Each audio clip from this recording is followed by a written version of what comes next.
playing so beautifully.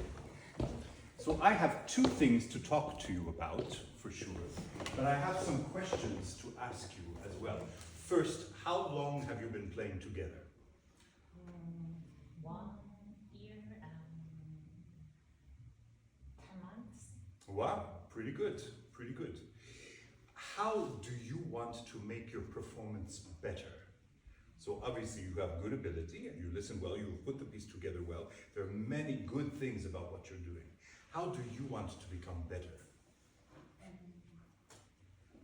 We want to make our balance better. Balance, okay? That's one of the things I wanted to talk to you about. Your balance is okay, it's not bad.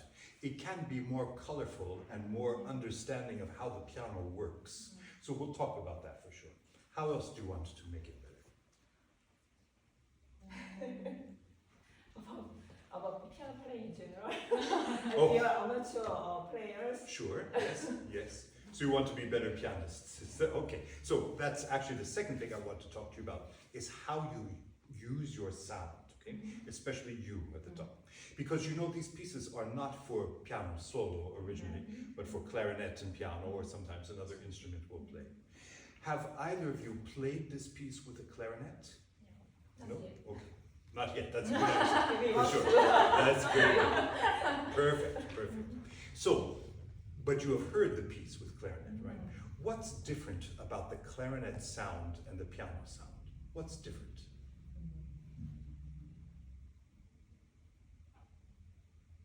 Okay, I'll tell you.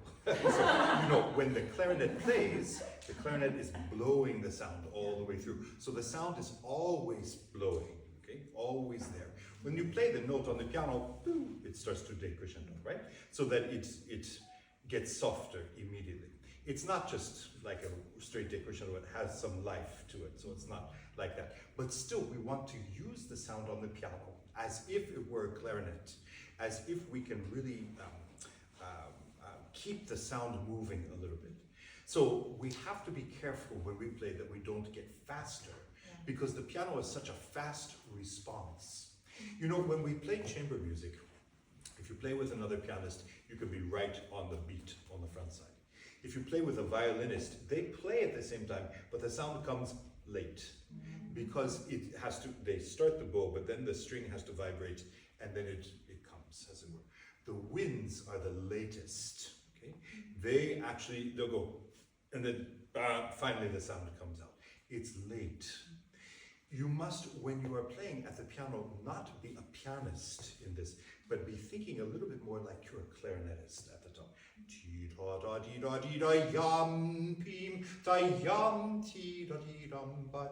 Do you sing while you play? Do you Inside. sing? Not inside, I mean really sing. Do you? Practicing? Yeah. Do you? She does. I see. She knows. That's good. That's good. No, you have to sing like you're a clarinetist. Okay? So we wouldn't say you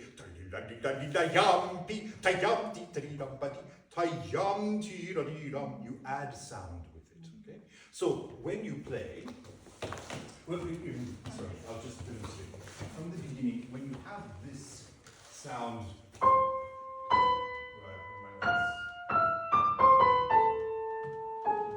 The piano doesn't help you because the piano feels like that, okay? But if we play,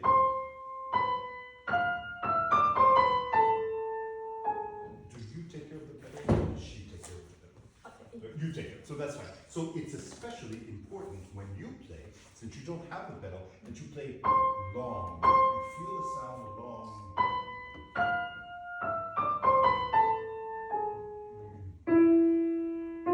Always feeling that sound, and then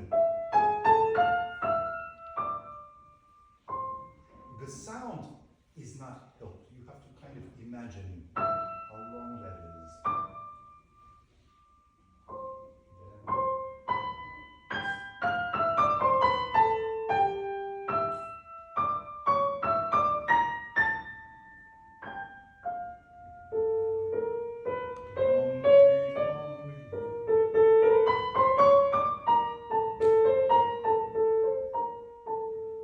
Always listening. I'm listening to is the space between each note. Especially if you have a big lead here. If you were to sing that, actually, you would feel it. So we want to imitate the same kind of spacing, the same kind of listening to sound at the piano. Okay? That's going to be your job primarily. Please sit down, both of you. Actually, since you said you want to become better pianists as well, that is something that all pianists have to think about, is how to sing, how to make the sound long. So actually, you're doing very, very well the way that you have prepared, as it were. But you're right, to make the performance better, you have to be a better pianist in terms of how you control the sound. So let's start with you, if you wouldn't mind. Just let's do the very beginning, just you.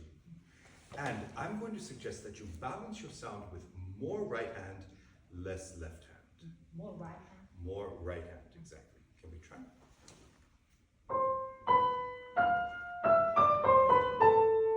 Okay, it's not bad, but what I hear in your head, you listen to the beginning of the sound, which we call the attack.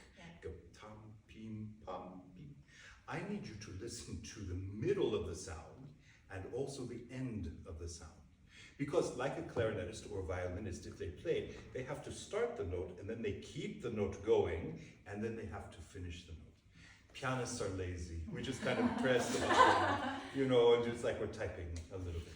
But I want you to really sing inside, because I won't make you sing in front of everyone, but sing inside. Can we try?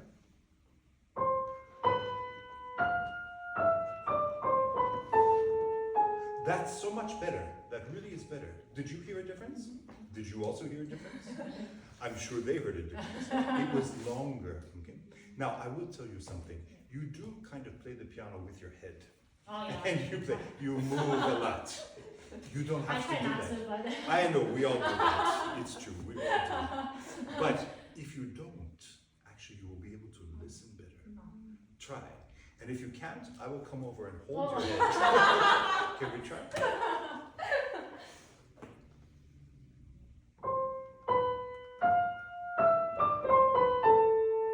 Good. Do you have to do that in the middle? You went ka-da-dee-da-dee.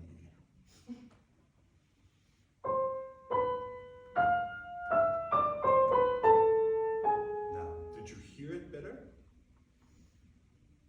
Maybe you were trying to focus your head. I heard it better. Now, it doesn't mean that you can't move. It's good.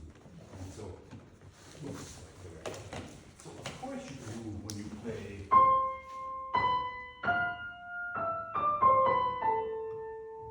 But you move with the music. You don't have to. Only bad pianists do that. Okay, so you're not a bad pianist. But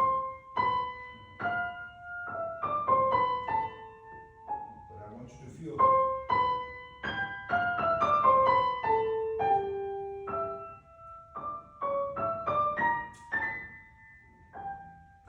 That you're really listening to the life of the sound. Because sound is alive. We say that the sound is dying always because it gets softer when we play, but really it has a life. Sound is like a candle. You know, you light the candle and the flame goes high, sometimes it goes low, sometimes it's fat, sometimes it's small and blue and so forth. You have to listen to how the sound is playing. Can you try once again?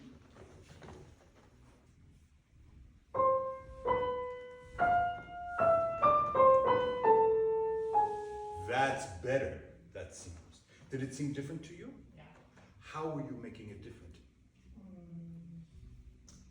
I try to listen. Yes, that's exactly that. All you need to say. You were listening and feeling how the weight goes from finger to finger. That's the way that we play legato. Yeah. So try it once again, and I want you to listen to the sound so beautifully that we also are listening. So in a way, that's how you command our attention. If I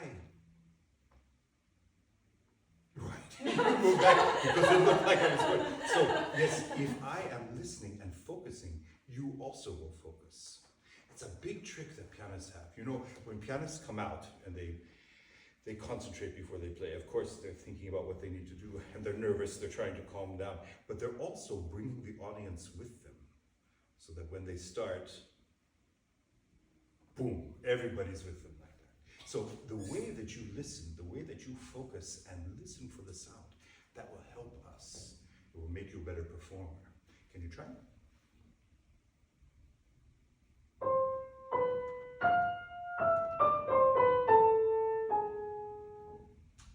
Did you hear that actually they listened more? It was more quiet. And, I mean, it was more quiet, I think. Also, so there's a special kind of sound when you're a pianist and you're playing. You know when the audience is with you. If they're kind of coughing and shuffling and how long is the piece, you know, this kind of thing, then you know they're not really listening. But sometimes everyone is focusing. Did you notice this time that all your hands were completely together? You didn't have any wrong notes and the phrase was good? Try it again. Maybe it was an accident. Let's try it once again. Listen.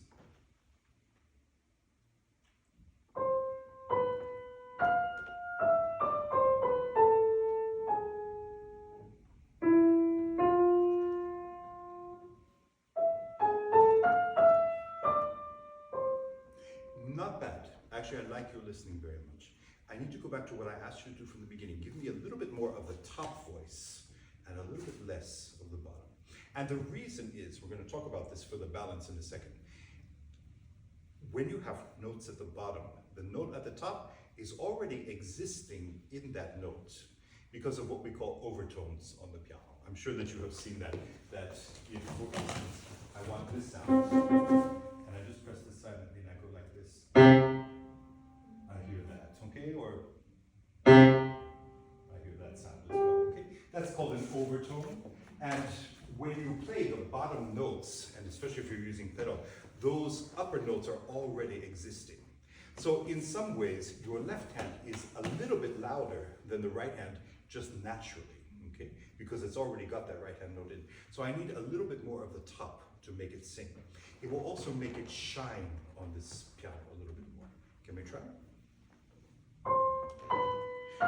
It's not bad, but I want you to do even more. So piano left hand. Mezzo forte, right hand.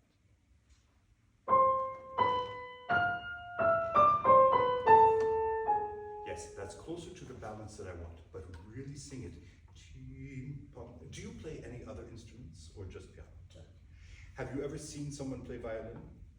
See? Yeah, just to swatch them. And you know that they have vibrato with the left hand. I want you to pretend that you have vibrato in your sound. So you listen for that vibrato a little bit. Can you try?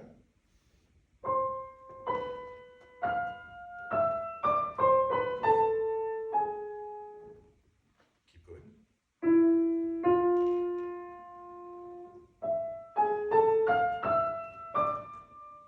That's right. Good. Now, that kind of sound and how you are playing with your sound is going to make the piece a little bit richer, a little bit fuller, maybe a little slower as well. But it's also going to communicate to your accompanist the tempo that you want, because the clarinetist is the soloist, okay? And the pianist is just kind of creating the atmosphere for the clarinet. That's your job. Now, the thing that I need to talk to you about is, as you talked about, the balance between the piano. Just as a question, when you two play other pieces, do you always sit like this, or do you sometimes play the primo?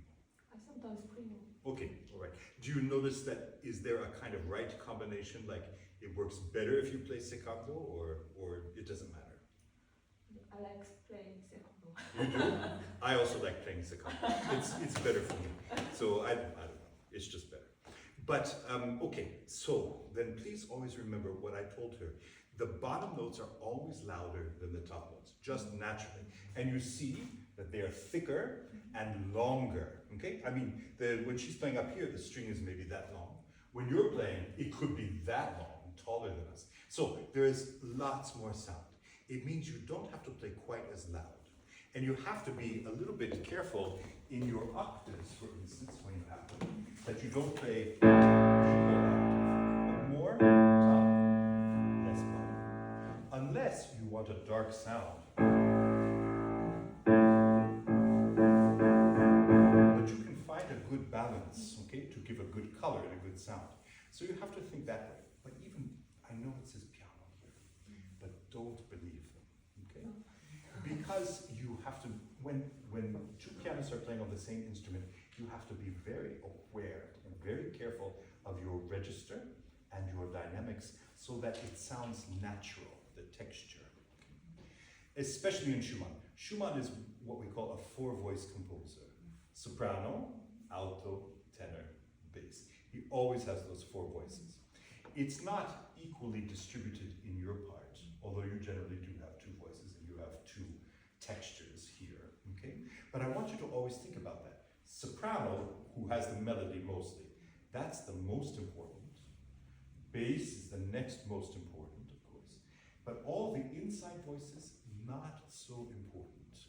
I mean, yes, they are important, but we don't want to bring them out. That's hard for you, because as a pianist, when you play, mostly you're used to bringing your right hand out. But when you play secondo, right hand has to be so soft, right? You know that already? Okay, you can do it better. So it should be Can be a better soft. We all can be better pianists. Don't worry about that, okay? So, but I think really soft. And here is what is really magical. If you play it with good color and you play clearly but softly, her sound will pick up your sound and magnify it a little bit. So what's happening really is that you think you're playing soft enough, but on the other side of the stage, it's getting magnified because of her sound. So it sounds too loud. You have to really exaggerate how much softer you're playing. So in some ways you have to feel that your left hand is rich and your right hand is nothing. It's like you're smoothing your hair or something like this. It should go away a little bit. And you have to be really singing out in your right hand in a part of the piano which is not very powerful, I have to say. So you have to be kind of magician on this instrument because it doesn't work the way we need it to work. Would you start, please, from here? And of course, you can bring out with your finger. But then I would bring it out. I would come away, and then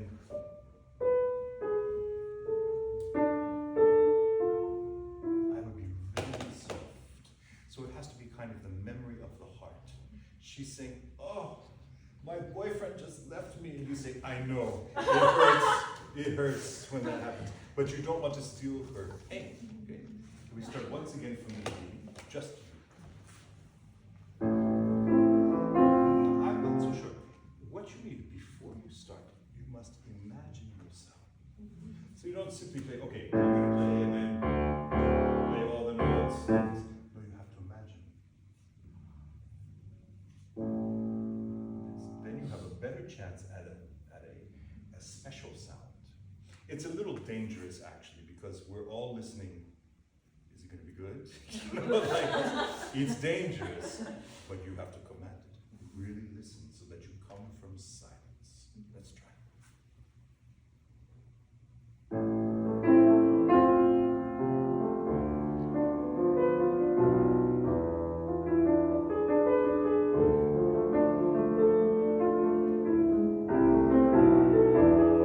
Good, very good. Okay, you've practiced like that before, right? Because you're able to do that immediately. Or maybe you're just inspired. So it was Really good. tired. Great, thank you. That makes me sound like a great teacher. She gets an A, that's good. That's fine. What I would like is that you really hold that back. And then, if you are listening to one another, you will be able to communicate what you need. So you're saying, all right, I need you to play really soft. So I'm going to play soft. And then if she's playing too loud, you can play even softer, hopefully. And hopefully she will hear you and then play soft. Or if she's not playing loud enough, you can kind of push her a little bit, but not too much, okay? You always have to kind of match her and be underneath. So it's kind of like if you play a game where who can be higher, who can be lower. So she always has to be the high one, and you always have to be underneath her. And if she comes down, you have to go lower and lower like this, okay? Let's start once again and see if you can listen to one another and achieve that balance. Let's try.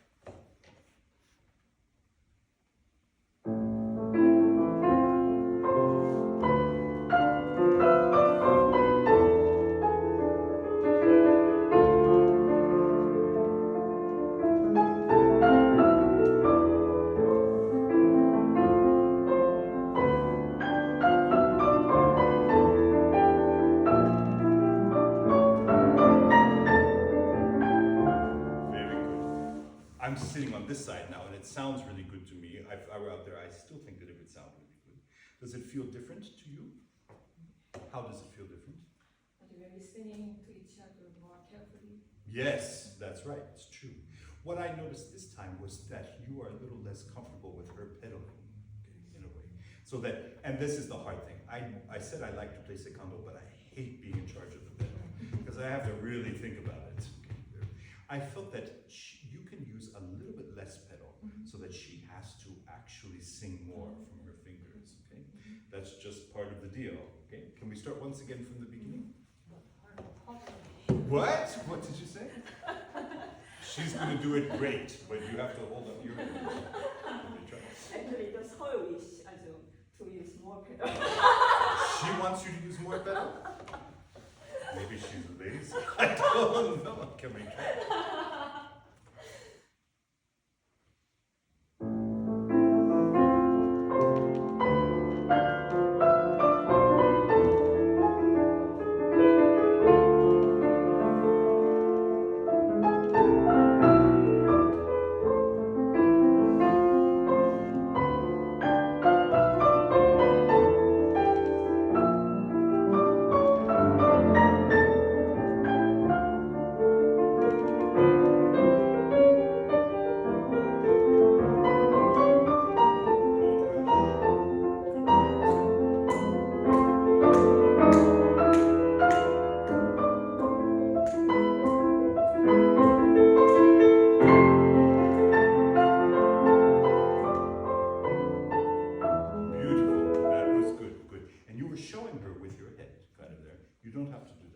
Not if you're playing well, if she's listening, she will listen to your sound without having to move your head so much. So that was better, it seems to me. Always be soft in this piece, for sure. There was a reason that I was stopping you. Oh, yes. She likes to rush.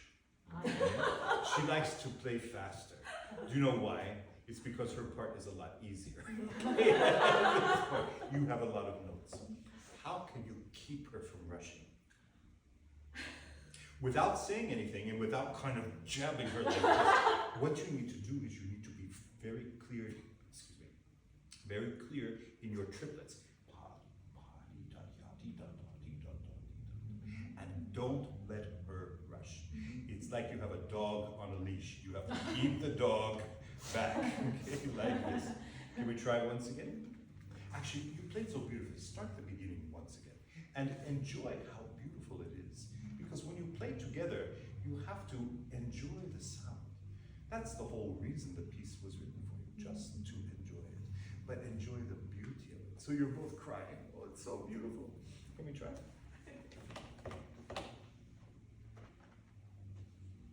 No, I didn't like that. Sorry, because it just went bah.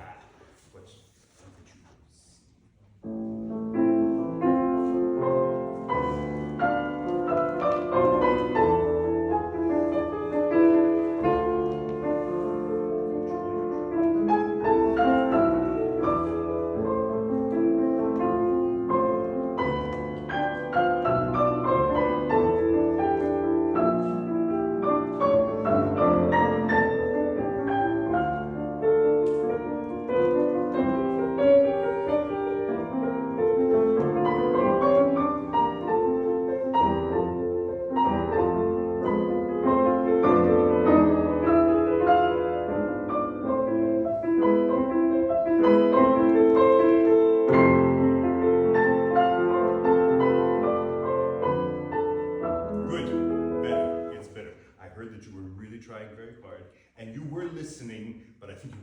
to go, as it were.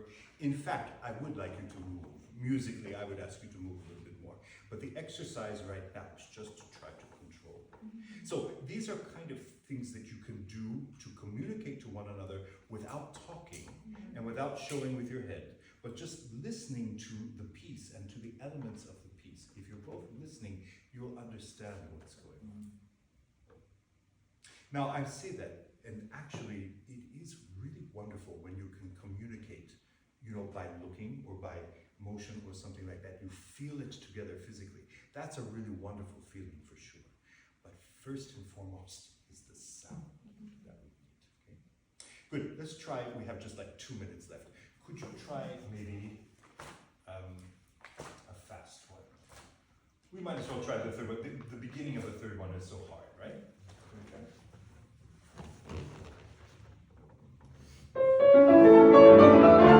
Good. Okay, so your breath was a little bit sloppy. Okay, you went like this, but you have to breathe in the character of the piece, like this, and you have to be ready for it. And who's in charge of the tempo? Yes, that's right. So, you have to be really clear rhythmically. Could you try? Just yourself. I didn't hear your breath, however. Right. All you have to do is breathe. You don't have to also go with your head. Yes? Good. Are you the same tempo here and there? I think you're a little faster with this, and then when your left hand comes in, you're slow. So, really, your breath here has to signal that downbeat.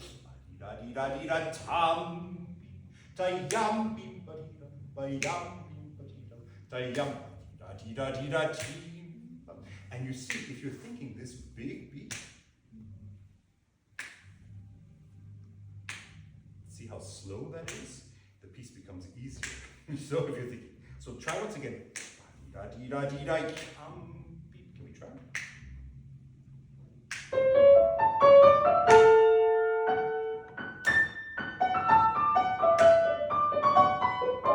Right, good. Be careful not to move too much when you play. Actually, it's a good feeling because it's a natural response. People hear music and they want to dance. I like that very much. But you know who else moves like that are birds. Okay?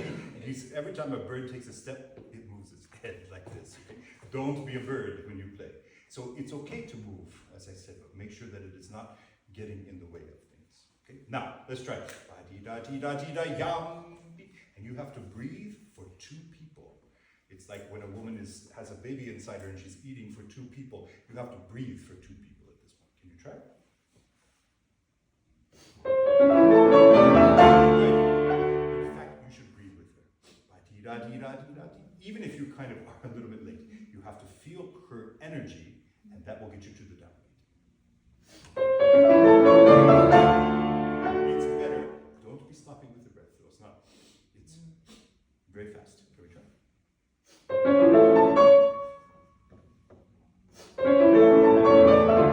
You know what? Maybe you should look at her. But you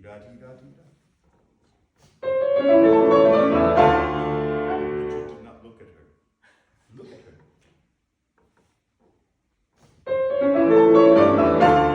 That was better. Try once again.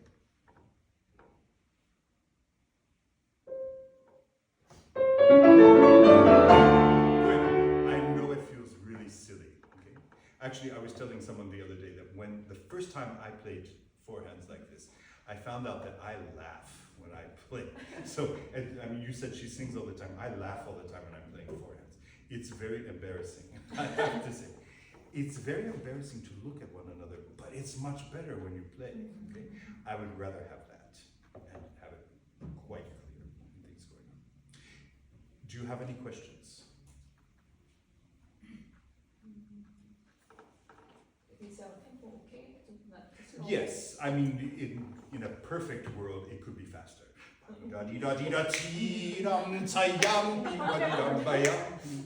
But I mean, that's perfect. So right now, your tempo is fine. It is true that right now, it's a little jangly at the tempo. It sounds like the balance is out and that the rhythm is not very comfortable. So if you're thinking a larger beat, as I'm saying, just each downbeat, I think it will make the piece easier for you in your heart, and it'll be easier to play. All right, thank you so much for playing. It's good to hear you. Oh, my pleasure, my pleasure.